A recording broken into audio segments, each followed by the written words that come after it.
In the vibrant city of Busan during the 1970s and 1980s, a facility called Brothers Home stood as a grim paradox, marketed as a sanctuary for the homeless, orphaned children, and society's most vulnerable. It concealed unimaginable horrors behind its gates. Thousands of people were sent there, forcibly taken from the streets in a government-backed effort to cleanse society of those deemed undesirable. But once inside, they found themselves in a place that could only be described as a nightmare, where the promise of care and refuge turned into a harrowing ordeal of cruelty, exploitation, and fear.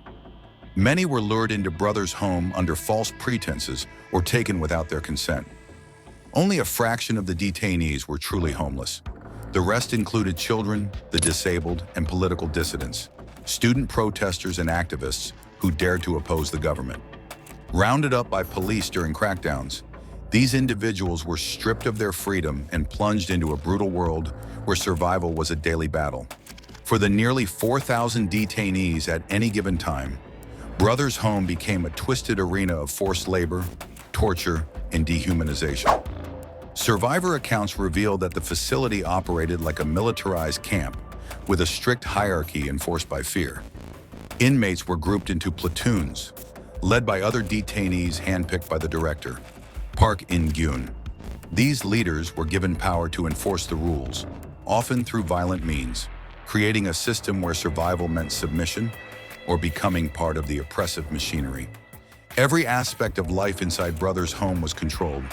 The detainees were forced to work in grueling conditions, manufacturing goods in one of the facility's 20 factories, or performing backbreaking labor, such as logging and construction.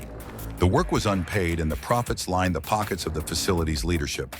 Those who disobeyed or failed to meet the harsh demands were subjected to brutal punishments, beatings, isolation, and torture that left physical and psychological scars.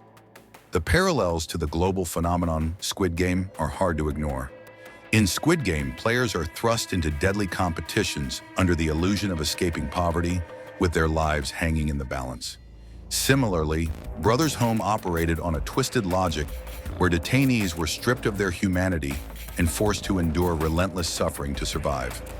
Like the fictional games, Brothers Home created a world where the weak were discarded and even the strong were never truly safe. Yet the reality of Brothers Home was far more sinister because it wasn't a fictional tale. It was a government-sanctioned atrocity. The horrors extended beyond physical abuse. Sexual violence was rampant, particularly against children and adolescents. Some survivors recalled being targeted by platoon leaders or other inmates.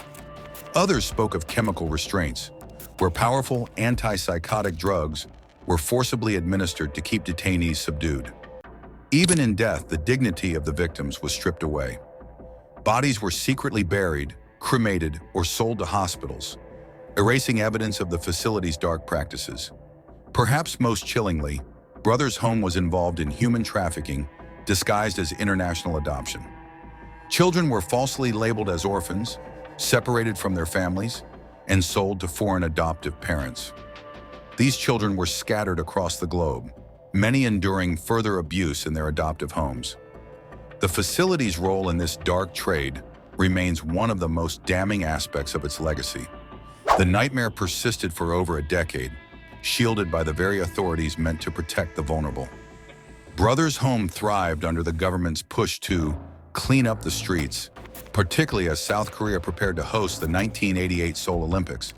The country's leadership sought to project an image of prosperity and order, and facilities like Brothers Home became tools to hide the poverty and inequality that contradicted this vision.